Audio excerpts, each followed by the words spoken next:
So I guess the picture that was just shown there is not me. My name is Yuri van Gielen. Welcome you all to this panel on investments.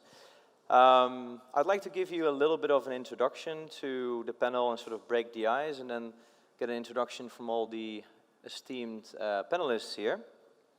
So to give you a little bit of background, like everybody knows where Bitcoin came from, but to just emphasize that Bitcoin came from a price of around 1 cent, even less than a cent, and it spiked up to 20,000 US dollars at the beginning of 2018, not even that long ago. Ethereum at 7 cents and spiked up to $1,500. So there is money to be made here. There is companies that are building real value. There's companies that are not building anything and basically have been scamming investment communities and are not anymore in existence. So this is what we're going to cover today, a little bit more about the vision of your respective VC firms and family offices, and also a little bit of the lessons learned throughout the last few years here in the space. But we're taking this a little bit broader because not all of the representatives here on the panel are fully into blockchain, so we're going to cover it from a traditional lens and from a more blockchain-focused angle. So, Zachary, if I could start with you for a brief introduction about yourself, your fund, and sort of the vision of your fund, and then I'd like to get the rest of the speakers to follow through. Good afternoon, Zachary Cefaratti. I'm the CEO and founder of Dalma Capital. We're an investment bank and fund manager headquartered just across the street in the DIFC.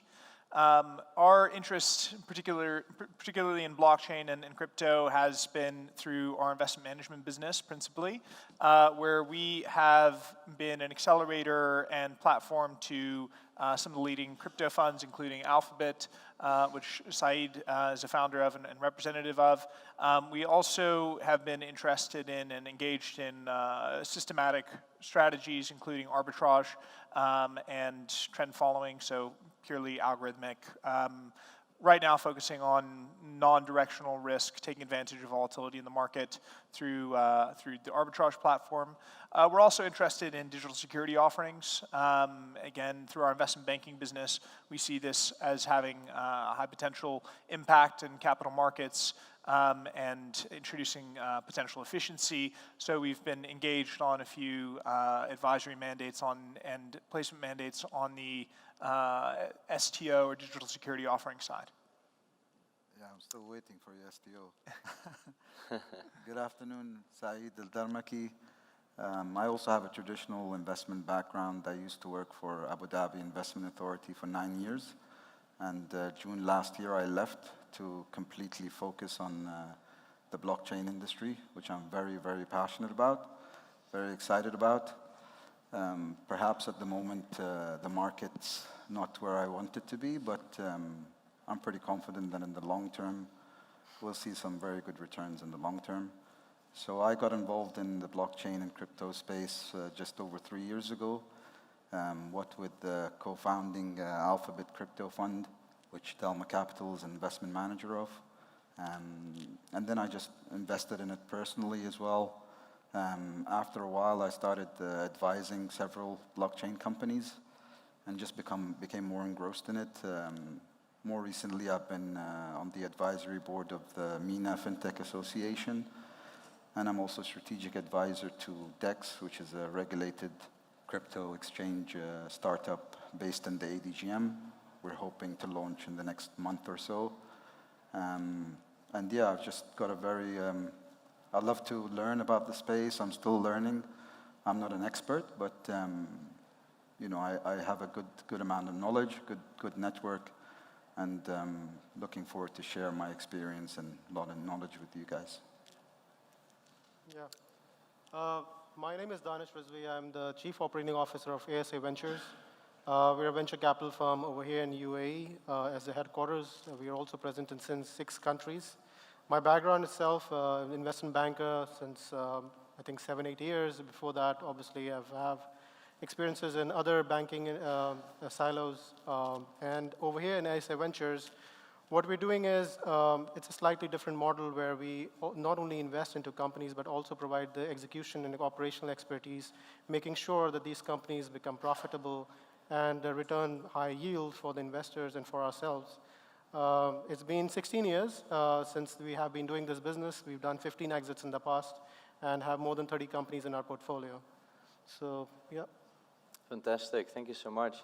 I'll give a quick intro about myself as well. So I'm the founder of Build Blocks Group, and apart from the enterprise panel that I'll moderate tomorrow, what is specifically relevant, I think, for this panel is that we do token economics and governance consultancy out of the US, and now expanding into Asian Pacific. So we work with Polychain and Pantera, two of the funds in the US, so pretty well tapped into the VC space there, and then hence the relevance here in the panel. I'd actually like to go a little bit back and also cover Bitcoin like as an initial use case for blockchain. So when you first heard about Bitcoin blockchain, like what was the idea that you had around it then, and how did that develop to where we are today, and how has it changed? So initial till kind of the reality check right now in 2019. Sure. So I first became interested in and purchased Bitcoin in 2011. At the time, there were limited use cases. It was difficult to research. It meant spending a lot of time on Reddit forums and trying to figure out what was going on. You know, that was when I initially became interested. Suffice it to say that the Bitcoin that I purchased at the time are now owned by Tim Draper. So anyone who understands how that happened will understand where my Bitcoin were. So unfortunately, I didn't professionally get interested or reinterested in Bitcoin and crypto until we met the Alphabet team, who we saw as, we were certainly interested in the space. We'd spoken to a lot of hedge funds that wanted to launch funds in the space, but we saw a lot of them were very amateur teams. Alphabet came to us with a strong team, strong background, a very good strategy for taking advantage of the market, and we decided that we'd be interested to host them on our fund accelerator platform and provide them with the infrastructure that we provide as an asset manager. So that was the first kind of professional nexus between Dalma Capital and crypto. Since then, we've continued to remain involved in the space. Again, we are now engaged also in arbitrage and trend following strategies that are entirely algorithmic, completely bot trading, and that remains an area that is highly lucrative. But principally, our directional strategies are still run by Alphabet, who continue, even in difficult times, to generate good ideas and execute on them. My view on Bitcoin, again, initially in 2011, I understood a very narrow use case. Again, I hadn't really appreciated the potential. It was usable on a few websites at the time, and you know, we thought it was fairly interesting to toy around with, but unfortunately I did lose interest in it in 2011. Otherwise, our hedge fund would be a lot bigger than it is today. So after that, we kind of began to appreciate the capacity to engage in trustless exchanges of value that were entirely digital. And we saw that use case, we appreciated that use case extends beyond Bitcoin into potentially securities, into any asset that someone might be interested to trade or transfer in a frictionless capacity, and be able to self-custodize.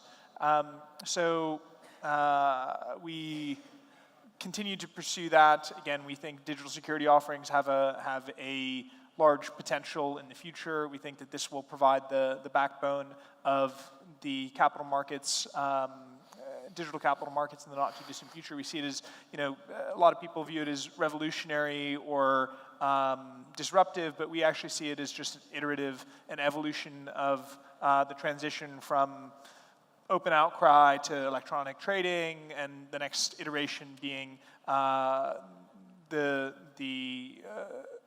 advent of digital assets on distributed ledgers that allow participants, again, to trade without the necessity of intermediation or potentially significantly reduced intermediation.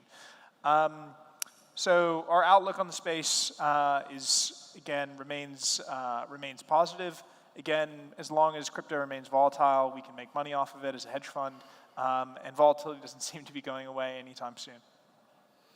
Okay, knowing that the two of you are obviously closely connected, do you have anything to share there still on top, or you kind of share the same probably vision? share that I first heard about Bitcoin through one of my friends who was using it for the wrong reasons, the Silk Road days, but I never really looked into it. But then when I got into setting up the fund, then I seriously looked into it, and I was sold on it pretty early on. So. Yeah. That's when you gave up your corporate job. Yeah, Yes. Sounds very familiar.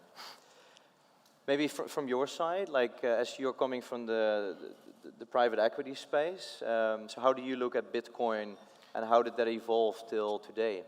I mean, as far as our perspective is concerned about Bitcoin, I think the market has to reach to a stability. Until that doesn't happen, I think blockchain itself seems to be more interesting to us. As far as its application is concerned, because it's a foundational technology. There are so many things that can be done with that, and we do come across a lot of startups who are actually implementing them. And our interest lies more towards the application of blockchain into different industries. I think crypto and cryptocurrencies is something which we are holding off right now. I think once the market is stable, has reached to a maturity level, that's the time we're going to look into that. Yeah. Yeah, that's what we're seeing as well with token economics and governance, that there are so many different use cases, and that's completely new way of thinking, the distributed way of thinking that just, by definition, takes time, right? I mean, where you see the internet taking like 10 years initially to get to like 90% adoption, in the blockchain space this is likely to take a little bit longer because we're tackling a centralized financial system. So to that extent, I'd love to find out a little bit more when we look into the blockchain/tokenized asset space. Are there specific verticals that really stand out for you, or are you essentially agnostic, and in the blockchain space, when the use case makes sense and when a real problem is being solved, you're interested to invest potentially? Yeah. I'd love to give a more poetic answer, but we're a hedge fund. Our mandate is to make money. We look for opportunities where we can generate profit from trading, whether it's speculative or non-speculative. Currently, we're focused on non-speculative trading, and figuring out use cases for applying crypto into securities markets. In terms of adoption use case, to your point, we still sit at a very low adoption rate. Generally, technologies follow this kind of adoption S-curve, and you see that across basically every major technology that's been mass adopted over the last century, and we expect crypto to follow that S-curve as well, although now is probably the dip in the curve that many tech adoptions see. For us, Libra and Telegram are both exciting. Particularly, we see these as on-ramps. We see this as potential to put crypto into the pockets of a lot of people who haven't experienced crypto, and giving them kind of an on-ramp and an off-ramp into the broader market where they can dabble into the other instruments, be they securities, be they Bitcoin itself, which we subscribe to the digital gold theory of what Bitcoin is. So those are use cases those are projects that we see as very exciting and very important for mass adoption. If Libra does manage to launch, it's putting crypto into the pockets of 2.5 billion people. That's more people that have access to any fiat currency. That's more people that have access to the US dollar. That's more people that have access to Chinese yuan than any other currency in the planet. So that alone is quite powerful. We also, in trying to understand how Bitcoin's value is derived, we see the best explanatory factor being based on Metcalfe's law, the principle that any network is as valuable, its value is proportional to the square of the number of nodes or endpoints in the network. That generally is powerful at explaining the price of Bitcoin. Again, the number of active wallets, the number of users, which is not necessarily explained by active wallets, but it's a proxy for it, generally is a good indicator of whether Bitcoin's price is rising or falling, whether that adoption is increasing or decreasing. Adoption rates are very, very low at the moment. So there is a good potential outlook if we see adoption, and we think a big driver of adoption will be, again, the on-ramps of these user networks, again, Telegram being approximately 300 million users, and Libra, Facebook being 2.5 billion users, giving more people access to these instruments than currently have access to even basic banking systems, let alone capital markets, let alone other instruments for either investment, savings, trading, whatever use case may be of interest to them that is applicable on blockchain. Thank you, Steve. I personally, might be a bit controversial, but I personally don't think Libra is going to take off with the current white paper that they have, and with the current pushback from the regulator and authorities and central banks. So they've got a tough job on their hand. Let's see how they work it. Facebook's pretty smart people, and they're not where they are now for no reason, so they might surprise me. But I personally, at the moment, I don't see it happening. Telegram's had a lot of question marks recently too, so let's see how that comes out. But in terms of how we see investing in the crypto assets from Alphabet's point of view, we're mostly angel investors, so we very subjective. We like to meet the team, the founders. We look at the business model. We look at the token economics. We look at the use case of the tokens. There's so many different variables that you look at. You're always going to get more investments go wrong than right, but at the end of the day, you just hope that the ones that go right generate you more returns than the one that went wrong. So it's very high risk, high reward. We've made mistakes. We've made good bets. We've learned from our mistakes. And we're very bullish on especially Bitcoin. Definitely Bitcoin is fundamentally getting stronger by the day. Altcoins, a lot of them are dying or are dead. Some of them will come out of the woodwork. Some of them might rebound. Let's see how that goes. But I think as a technology, it's definitely a groundbreaking technology, can have profound effects on a lot of industries, but especially the capital markets. Tokenization of assets is definitely a thing that I firmly believe in, and I think the next few years will be very much used. So I think the technology's definitely got a lot of use cases, but tokenizing assets is one of the biggest use cases for it. Still very, very early stages of tokenizing assets. There's still a lot of development that needs to happen before it's widely used. But it's just a question of when and not if we see that happening.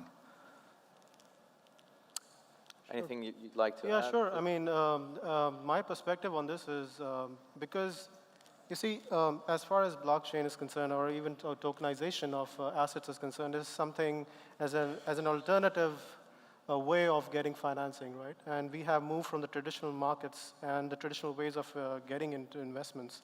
And if I have my background from investment banking, I see all these things are transitioning into the new way of doing it, which is in STOs and tokenization of assets, which is a great idea. But even in the traditional investment banking area, you always go for IPOs in a market which has more depth, right?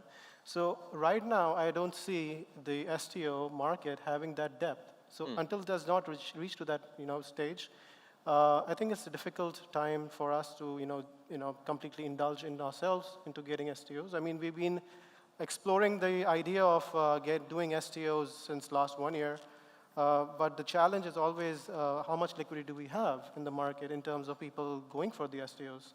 So there have been cases which have been successful, but there have been many cases who are struggling right now to raise the capital through STOs. So, Yeah. I mean, sorry to interject, but I think ultimately for doing an STO is not going to create market depth or interest in and of itself. And I entirely agree with you. Unfortunately, 99% of the projects that you see that are looking to do an STO are looking to do it because they're struggling or unable to raise capital by conventional methods. But Correct. as a venture capital firm, I'm sure you've engaged in secondaries transactions before. Yeah. Right? On traditional pre-IPO companies, and you've experienced the frictions in that process, right? It's not just about agreeing a price. It's a lot of it's not an instrument that is meant to be traded.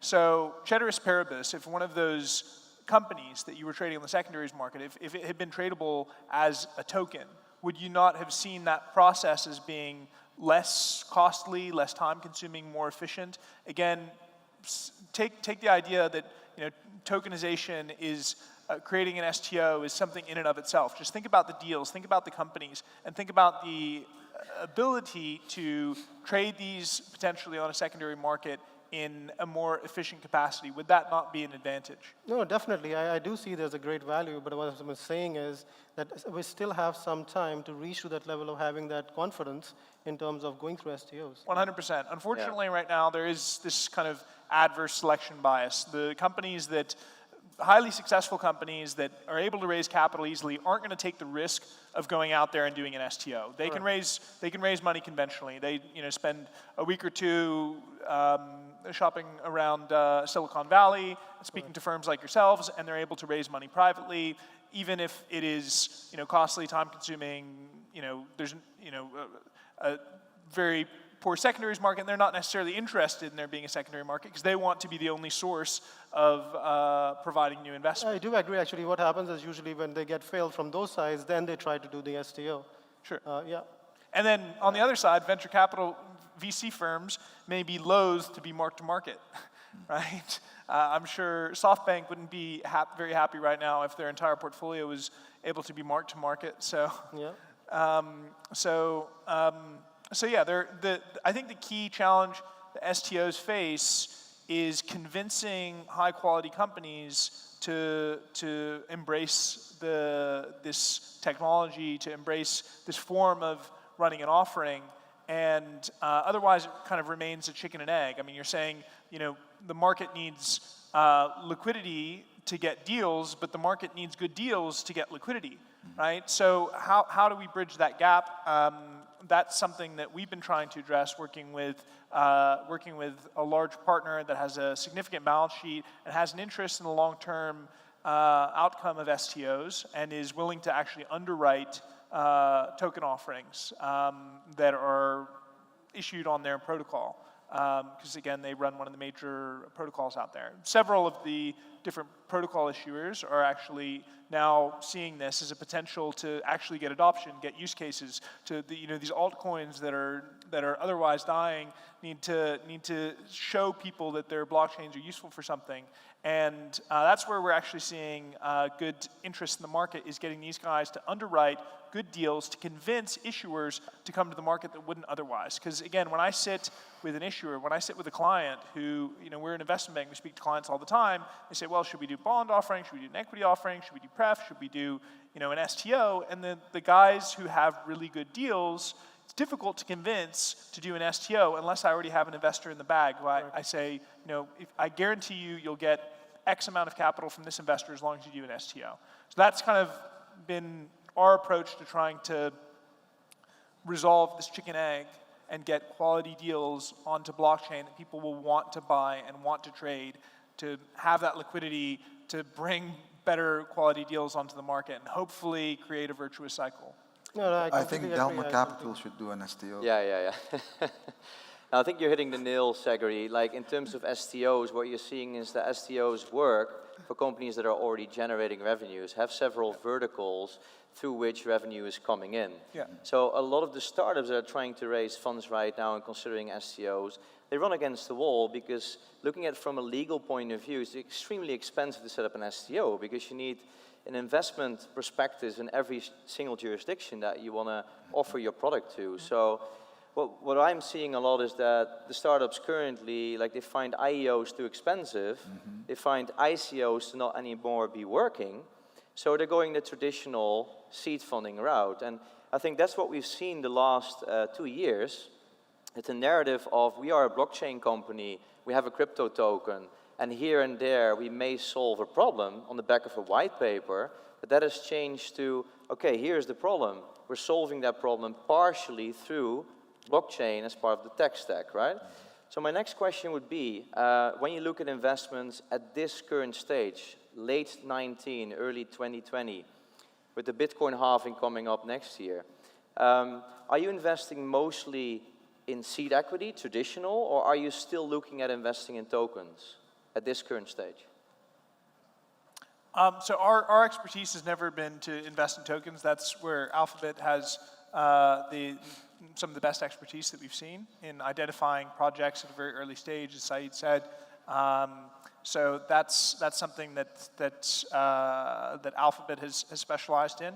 Again, right now, our major focus is, we see, as a hedge fund, hedge funds seek to generate alpha, right? Now, according to the efficient market hypothesis, alpha doesn't exist. Alpha should be 0, unless a market is inefficient. Meaning that in order to generate alpha, you need to be exploiting market inefficiencies. And I don't care if it's FX, I don't care if it's equities, any hedge fund, in order to generate alpha consistently, by definition, needs to be exploiting some kind of inefficiency. Now, most capital markets are highly efficient. FX markets are extremely efficient. One of my mentors is John Taylor, who ran the largest FX hedge fund in the world. He shut down a decade ago because he said, FX market's too efficient. I can't make alpha, and I don't serve a purpose as a hedge fund if I can't generate alpha. So again, long-short equity hedge fund managers have struggled to generate alpha over the past decade because equity markets, conventional liquid equity markets, have been highly efficient.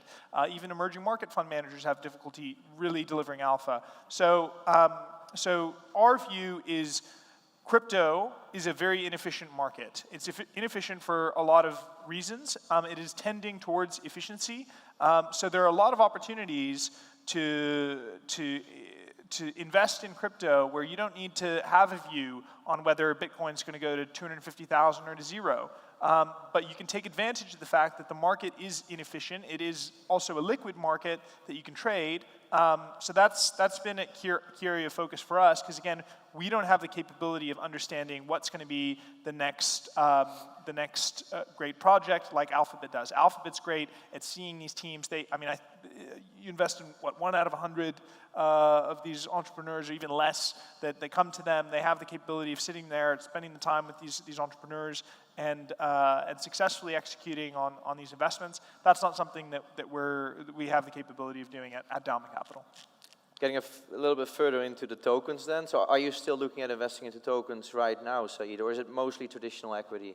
So I think right now it's mostly traditional equity, but if they are going to use blockchain technology in their business model, and they're looking for seed round, and then at a later stage, once they've become operational and they're generating revenues and they have enough funds to issue a token, a utility token, then we kind of put an agreement in place where we say, okay, we'll invest in the seed round, we'll get equity, and then at a later stage, if you do issue tokens, we want it at a favorable rate. So I think that's mostly what we're seeing at the moment. There are some projects that are coming to us that are doing a private token sale, so we're still looking at those. But ultimately, at the end of the day, it all boils down to what we see as the potential of the company in the next 2 to 3 years. And if we see that, yes, they have a good chance of doing well, then we'll find the deal that, whether it's tokens or equity or both, we'll look at the best option for us, and we'll negotiate, and we'll find the best deal. And that includes hybrid models of equity and tokens, hybrid, right? STOs, tokens, equity. Yeah. Yeah, I think on our sides, definitely we're doing through the traditional ones. We're not going through the tokens at the moment. And I agree to a lot of points which Zachary just mentioned, but it also depends what is your network of investors, right? So we're working with more than 200 at the moment which work with us, and especially they're from this region itself. And I think there's a little more awareness that needs to be given to them. They have to be a little more comfortable to actually go for it. We have offered sometimes, made the transaction in such a way that it could be a mix and match, or it could be only STOs itself. But every time we have come back with the reactions of, let's do it the way it is. So they want to stay safe. So obviously we want to go with the flow with our investors itself. Yeah. No, and then, I mean, if we look at government strategies, I mean, I'm based in Singapore, and what I'm seeing in Singapore, I'm seeing in Malta, I'm seeing in different markets, this sort of 2017 focus on blockchain is sort of transitioning into AI. There's a lot of countries focusing on AI.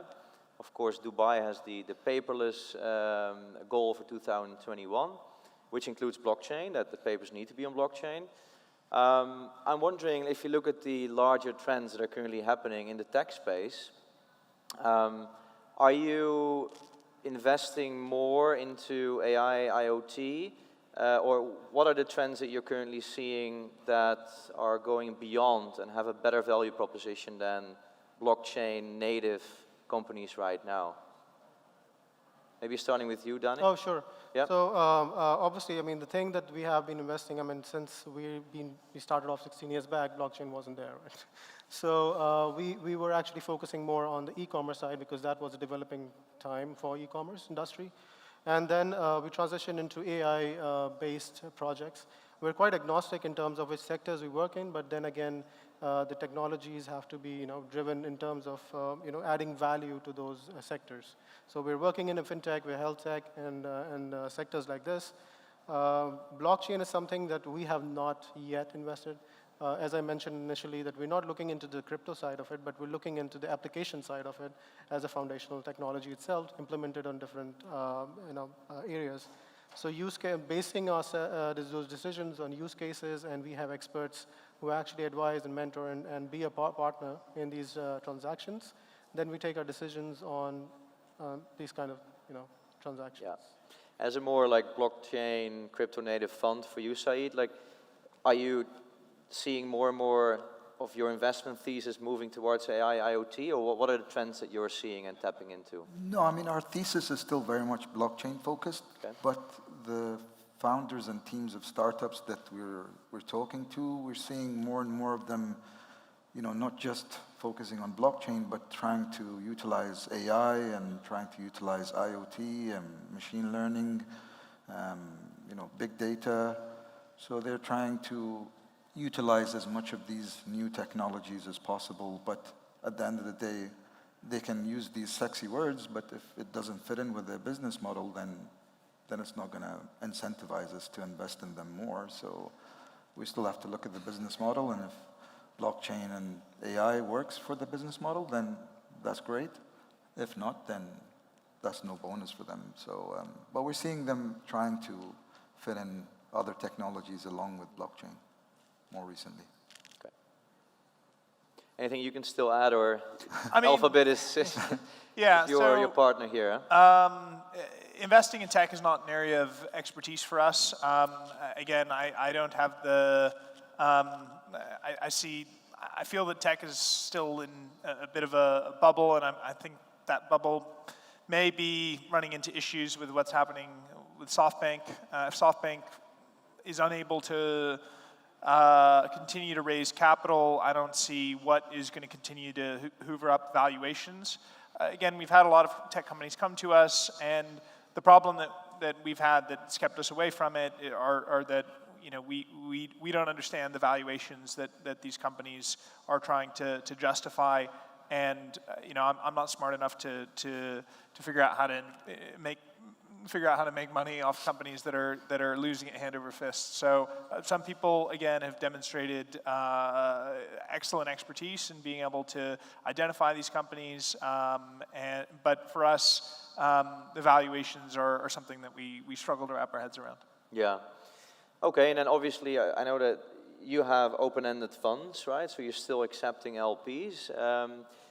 When you look at an investment horizon, investing in a blockchain crypto company, are you looking at like 5 years, 10 years horizon for that to really return, or is that very cyclical and dependent on bull-bear cycle within the cryptocurrency space? I mean, maybe Said, I think that would be the best question for you. Yeah, we do look at the market cycle and the market situation before assessing any project. But if it's more token focused, then I think 2 to 3 years in the token space is pretty much medium to long term. So we like to give the startups a chance to mature and try to generate revenue. So I think 2 to 3 years if there's tokens involved. If there's equity, then at least 5 years. But then again, some projects, if they hit a certain target price very much earlier than we thought, maybe because of the market cycle, then we'll liquidate. But if it's a bad market cycle, then we'll try to hold for when the situation's better. But it's a different variables that we look at. But yeah, I mean, if it's tokens, 2 to 3 years. If it's equity, 5 to 10 years, and other factors are involved as well. Maybe also out of personal interest, because a lot of blockchain companies are now setting up shop. They're coming to us and say, "Can you help us with fundraising?" Right? And I'm kind of curious to find out, like what would you advise if you are like an owner, a founder of a crypto startup, a blockchain startup right now?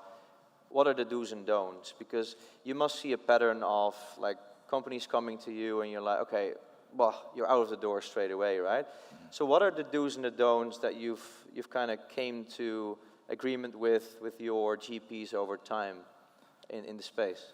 Yeah, I think from advising startups as well, I've seen a lot of startups fall into a lot of traps and not being well prepared for the actual crypto element of their business.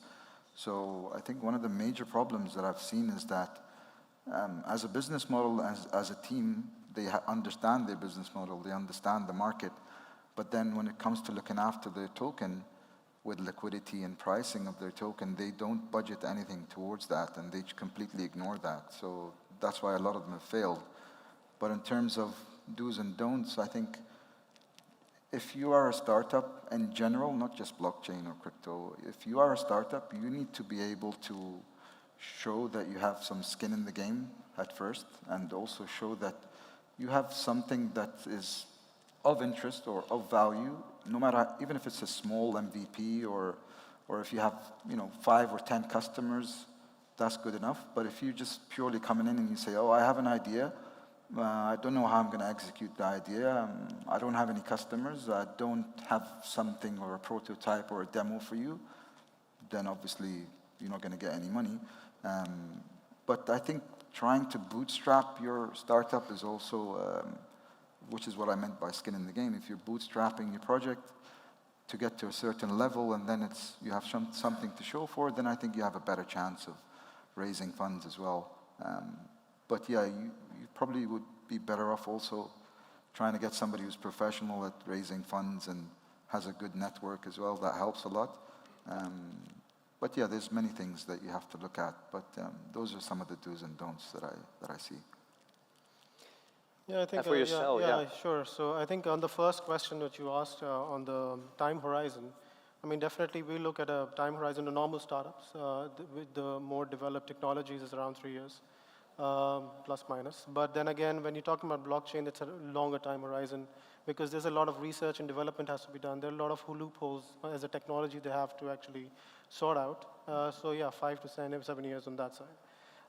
As far as the advice to the startups is concerned, I think the same principles which apply on the startup side on the usual technologies, I think the same applies to the blockchain as well.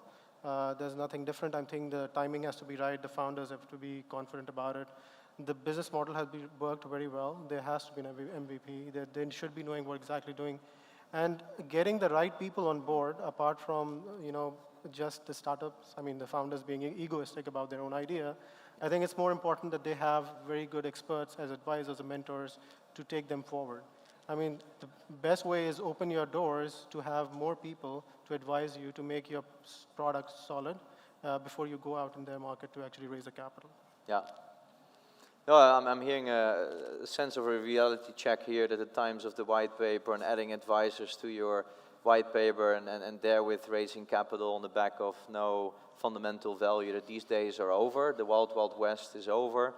So yeah, really focus on building out your product, showing that traction, showing the user base growing, and then get out to raise capital, right? Maybe,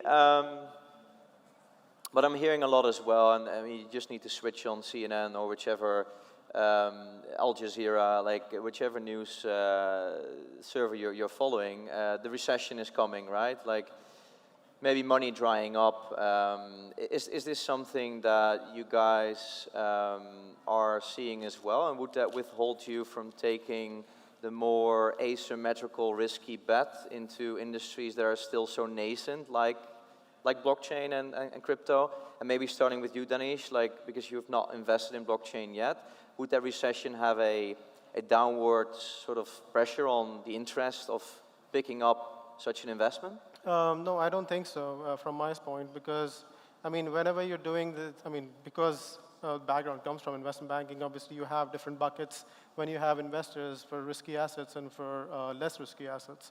So there's always a space where they are putting aside those liquidity in terms of investing into those startups which they see that there might be a potential upside at a longer term, right? And on the shorter term, they're very much covered. And they're now actually, even on the VC side, we work on models where we actually even hedging, the risk on these, startup investments, which was never there before.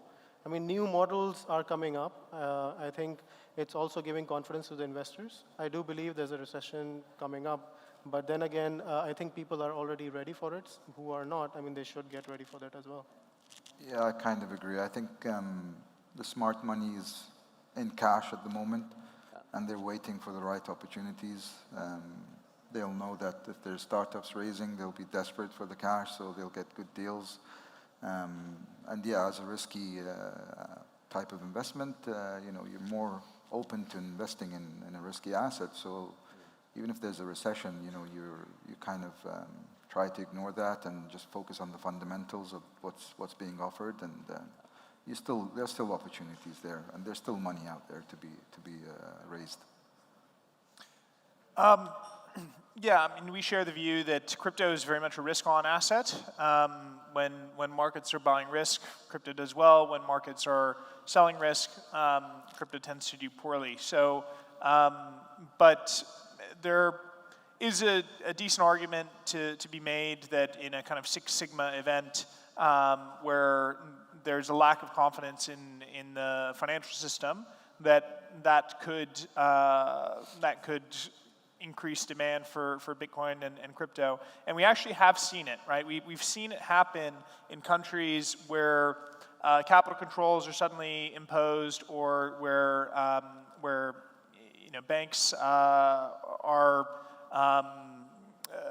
drawing up liquidity. You see this kind of panic buying of any asset that can be moved out of the country efficiently, and Bitcoin happens to be one of them. So there is an argument to be made that if there's a lack of confidence in the entire financial system, that there will be an uptick in demand. But I think that means that Bitcoin and crypto are effectively negatively correlated to risk, meaning risk on causes them to sell off, except in kind of one of these Six Sigma, very unlikely events where correlation could potentially reverse. The time is still ticking. I see 50. I thought it was the emergency signal of we're kind of done here. But then maybe, I think I'll just wrap up the panel here.